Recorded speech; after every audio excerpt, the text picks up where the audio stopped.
This podcast is brought to you by Progressive Insurance. Whether you love true crime or comedy, celebrity interviews, or news, you call the shots on what's in your podcast queue. And guess what? Now you can call them on your auto insurance, too, with the Name Your Price tool from Progressive.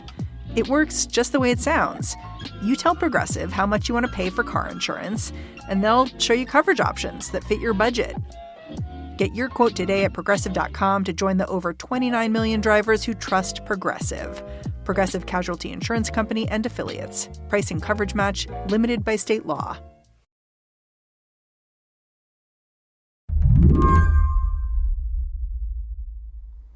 Good evening, UAW family.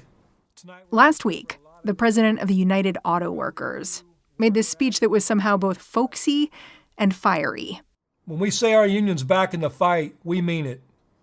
It's not just big. He was broadcasting from Solidarity House, the UAW's Detroit headquarters. He was about to call a massive strike.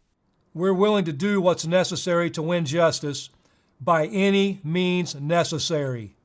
It was one of the most remarkable speeches by a U.S. labor leader in recent memory. Why do you say that? Because we have not seen that degree of militancy and explicit message of fighting for the entire working class from a labor leader in a very long time. Barry Eidlin studies organizing at McGill University. He says the UAW's president, Shawn Fain, has this way of talking that gets people to pay attention. The part that stood out to me was when he went biblical. Because in the kingdom of God, no one hoards all the wealth while everybody else suffers and starves. And then went on likening the conditions that auto workers are facing to hell. In the kingdom of God, no one forces others to perform endless, back-breaking work just to feed their families or put a roof over their heads. That world's not the kingdom of God. That world is hell. It's funny, I've heard Shawn Fain called Hurricane Fain, and I get that from his language, but then he looks so mild-mannered. He just looks like a middle-aged guy. Yes, he's like your uncle at the barbecue, and then he opens his mouth. In a summer defined by so many strikes, it's worth asking, what exactly makes this auto worker strike one you've got to pay attention to? And I could answer that question a lot of ways.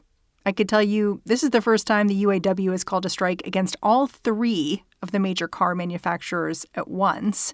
That's Ford, GM, and Stellantis, the parent company of Jeep and Chrysler.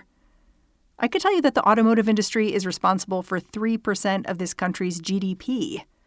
I could tell you that 13,000 workers have walked off the job already, and it's only a fraction of who could end up on the picket line eventually. But also, just look at what they're asking for.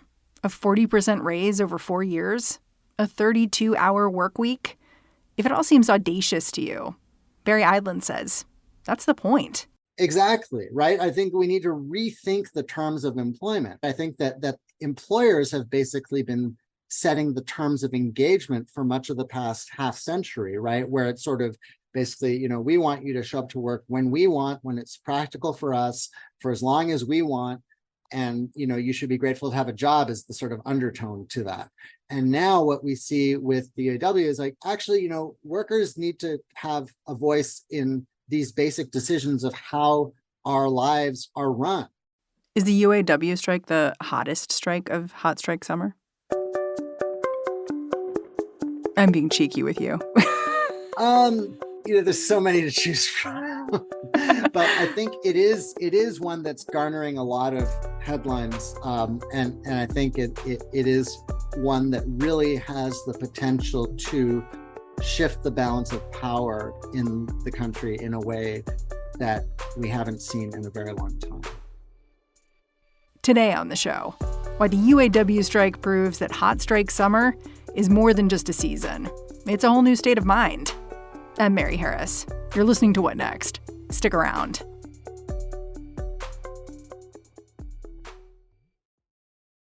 Labor strikes, climate change, your crappy office printer. What do they all have in common? Come on, it's all about the money. Economics is everywhere and everything, fueling our lives, even where we least expect it. If you're a fan of What Next and are curious to learn something new and exciting about economics every week, check out the Planet Money podcast from NPR. Planet Money is a different kind of world where the complex economy actually makes sense, where human stories supersede abstract theories. And the show answers some of life's burning questions, like will AI take over our jobs? Is fancy vodka just fancy marketing? And why are Christmas trees so expensive? You can tune in every week for entertaining stories and insights about how money shapes our world. So, as soon as you're done with this show, listen now to Planet Money from NPR, wherever you get your podcasts. This episode is brought to you by Pete's. Few things start your day better than a good coffee. That's why Pete's hand roasts their coffee from a specific selection of high-quality beans. And they don't just put those beans into anyone's hands. Pete's trains their roasters for 10,000 hours so they can master the roast that gives you the most. Pete's Coffee. Coffee for coffee people. Find Pete's online or at your local retailer. Okay, so I want to go back to Shawn Fain's speech that he gave. And I want to do that because one of the things that struck me about his speech was that it felt almost like a reality show. Like he did this thing where he was like, we're going to be doing stand-up strikes. We are using a new strategy, the stand-up strike. We will call on select facilities, locals, or units to stand up and go on strike. I'm going to tell you, like, who's going on strike, where, and when. And today, it will be these 3 plants. So it's this kind of interesting approach where, I mean, I wondered in some ways if, like, auto workers were watching and being like, am I going on strike? Am I going to find out from this speech? Mm-hmm. Yeah, no, I mean, I think that is what's happening. There are tens of thousands of auto workers tuning into these live streams, and they are fired up when you see in the comment section. So they have really been itching for a fight. And there was a quote from an auto worker, I believe at the Ford assembly plant, the one that got partially called out. The one in Wayne, Michigan. Yes, correct. They said, we were the first round draft pick. That's like a place of honor. Yes, exactly. It's not wonder if they're going on strike in a worried sense. It's a wonder if they're going on strike in an excited sense of like, now it's our turn to fight. And what's important to recognize here also is that the ones that aren't going on strike aren't just asleep at the wheel, just showing up to work, right? They're engaging in all kinds of other actions. They're doing solidarity t-shirts, they're doing parking lot rallies, practice picketing. So it's not that the strike is just limited to those plants, right? The key thing to remember from a strategic perspective is that element of instability and surprise. Because right? the automakers just don't know where the strike may happen next. Exactly, right? And so we saw reports from auto workers in the aftermath where managers had been trying to anticipate where the strike was going to happen. And they were, moving equipment around, moving product around to try and, game the system, try to sort of, beat the strike.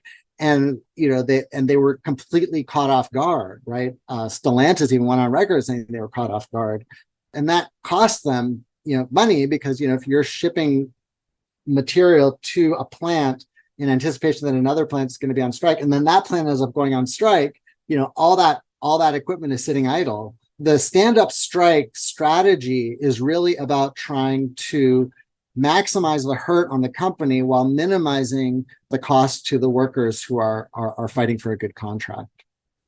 So right now we've got, I think, 13,000 people on strike, just about.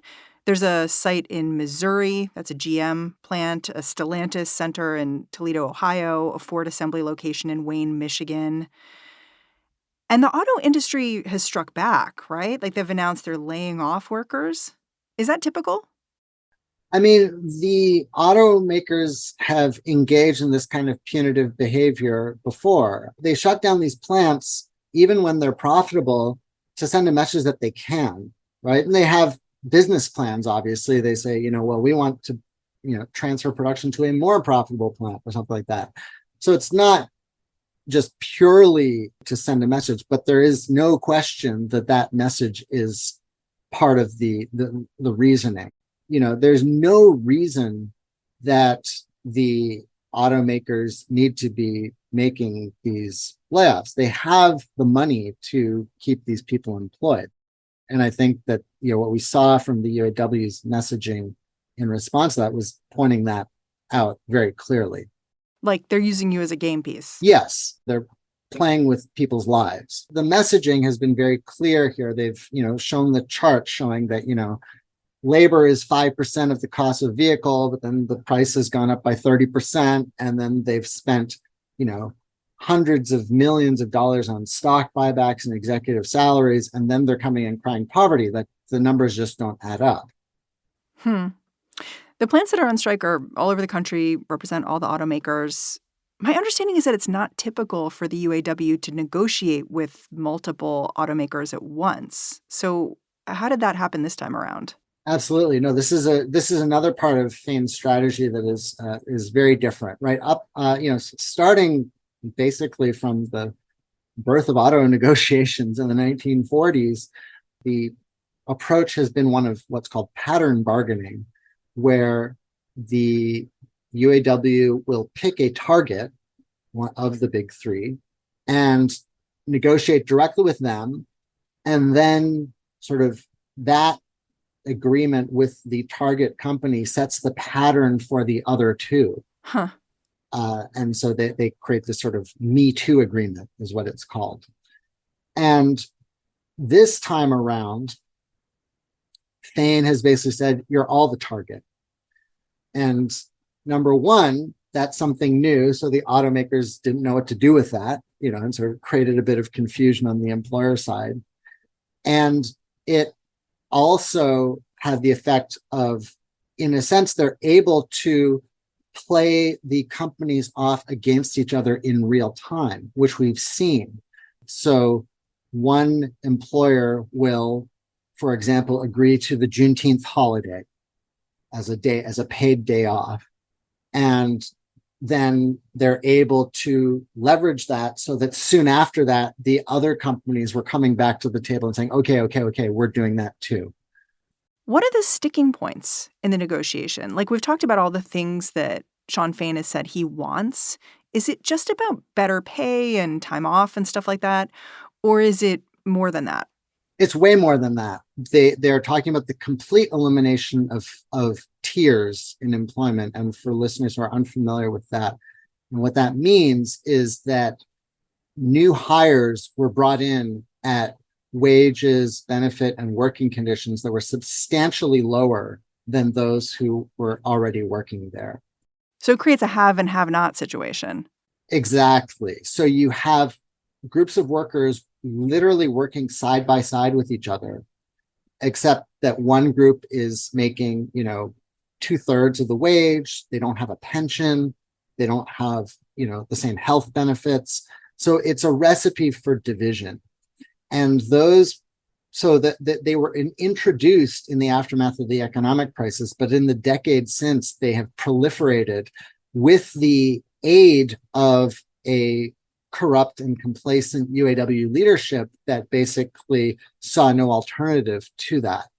And so Fain campaigned last year in the election on a platform of no corruption, no concessions, no tiers. He had a sign behind him when he gave this speech that said no tiers. And if you don't know what it means, you'd be like, huh. I think the way to frame it is equal pay for equal work. That's sort of a way that more people can understand the idea. But Barry says getting the automakers to address the workers' demands is going to be an uphill battle. That's because for decades, the UAW has taken a totally different tack in negotiations. And the big three bosses, they're used to it. I mean, I think just the automakers have just grown so accustomed to getting what they want in these negotiations that they just don't know what to do, right? Like they're baffled by the fact that the UAW is daring to ask for things. Which means we could be seeing this play out for a long time. They're just not used to having to actually make a case. And I think that's really what's behind a lot of the hubris you're seeing on the management side, right? Where, They didn't think it was a problem that the Stellantis lead negotiator was joining the auto negotiations via Zoom from his second home in Mexico, right? Like at a resort. You couldn't make it up, really. It's the signs that they're just not used to actually having to make a case. They just sort of feel that they can sort of say what they want and people just accept it. And so now that you actually have a UAW membership and leadership that is actually, pushing back, it's really exposing these sort of gaps in their reasoning. When we come back, the story behind this strike and what it means for all the other strikes that are only getting longer.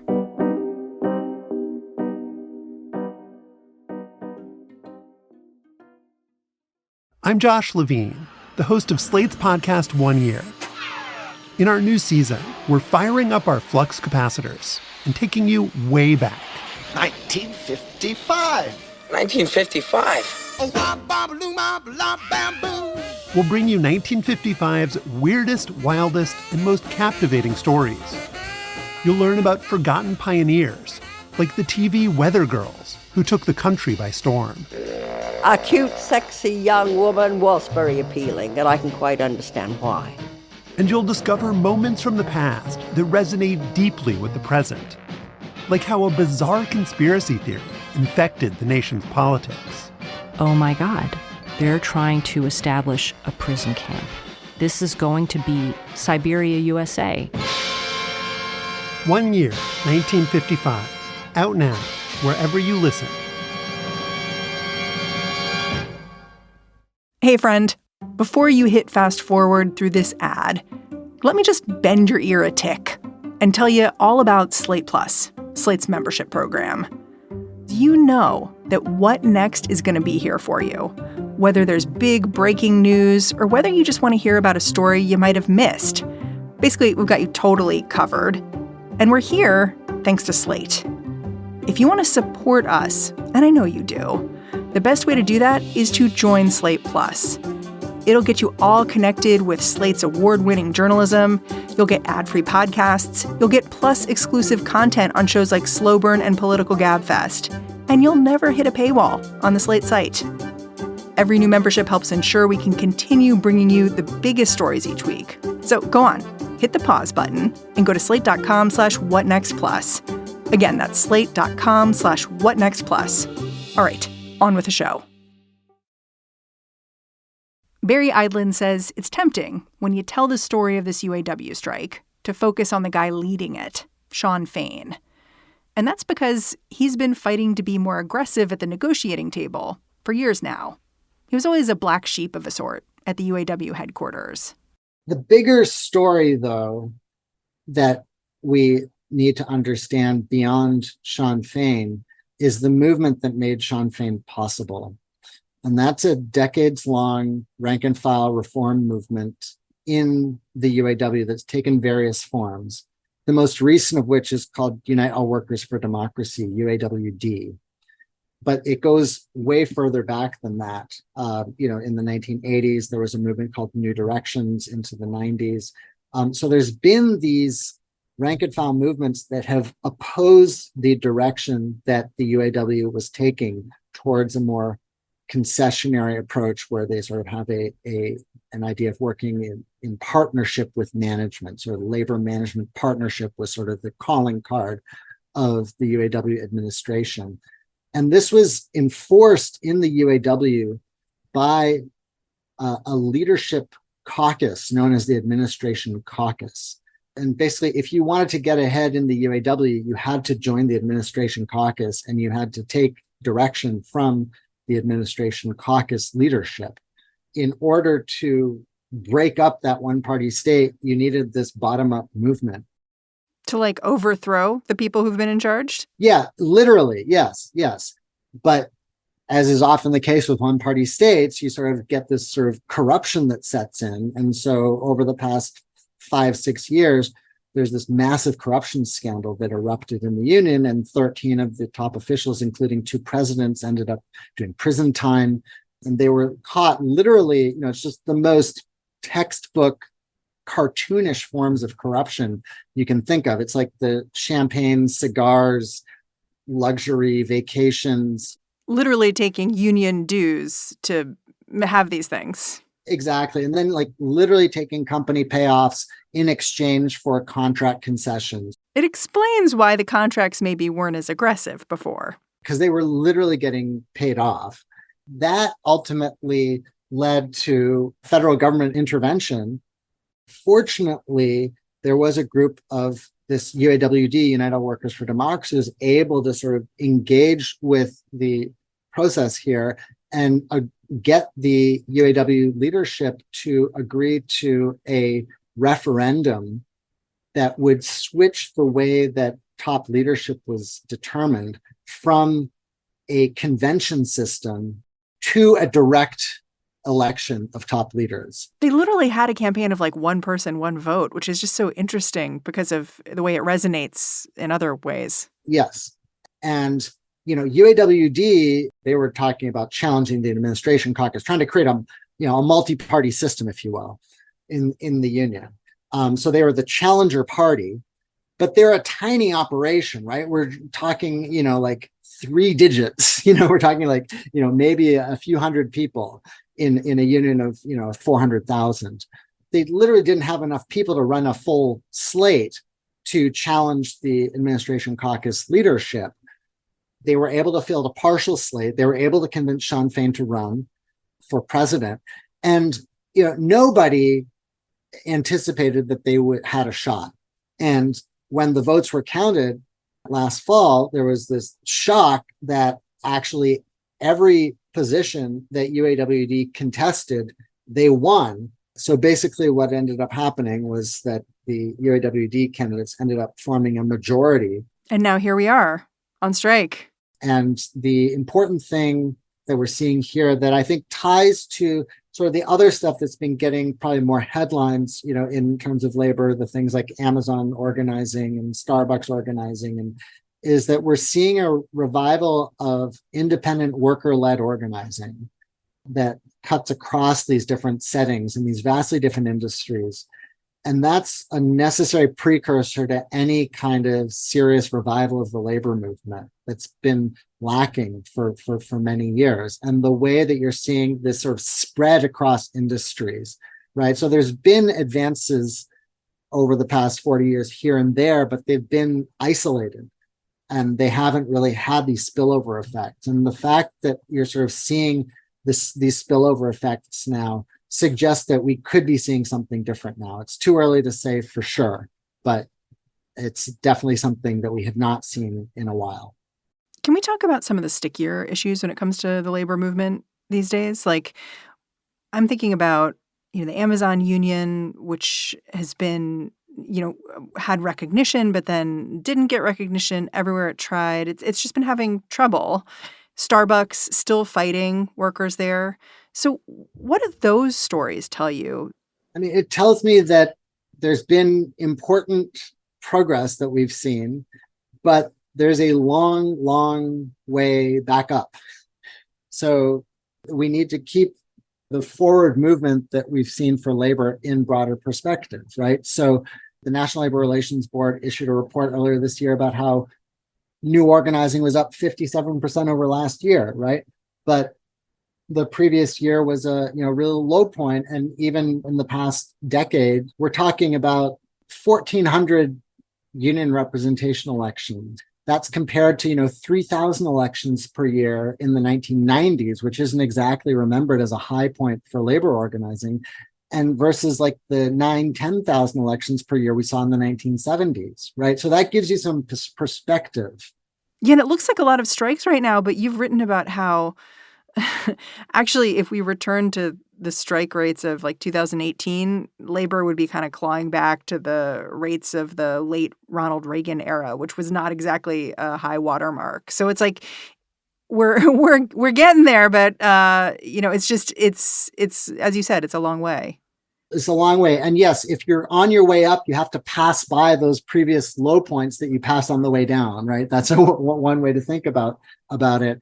But I think that what we're seeing now is the energy, this sort of rank and file energy, this sort of grassroots energy, running into some of the hard constraints that workers face every day. And that's particularly when it comes to labor law, right? So the incentives for employers to bargain with unions, even once they get recognized, are actually opposite of any incentive to actually reach an agreement, right? In US labor law, once a union is recognized, an employer has a duty to bargain with the union, but there's no duty to actually reach agreement.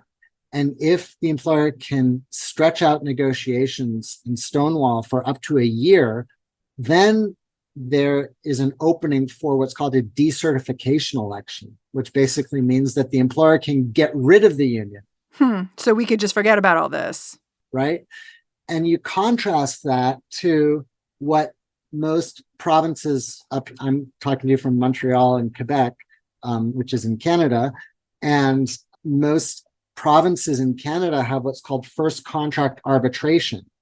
And so in those cases, the employer has an obligation to bargain once a union is recognized. And if there is no agreement reached by 1 year from the date of certification, then an arbitrator can be brought in to impose an agreement. What a difference. Yeah, and because the delays are almost invariably a result of employer intransigence, there tends to be a punitive aspect to that, where the arbitrator is much more likely to impose an agreement that's more favorable to the workers. That'll motivate you. Exactly. And, the important thing to recognize here is that almost never happens. First contract arbitrations almost never happen. Because who would want that?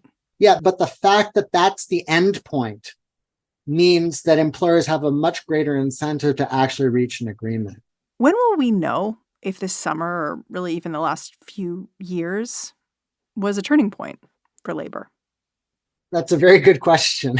I'll have to get back to you on it. No, I think if we're sort of still seeing this energy next year, and then if it keeps growing and growing, and if it keeps spreading to different sectors, I think that's really what's going to be key. We have a lot of the necessary ingredients in place for that to happen.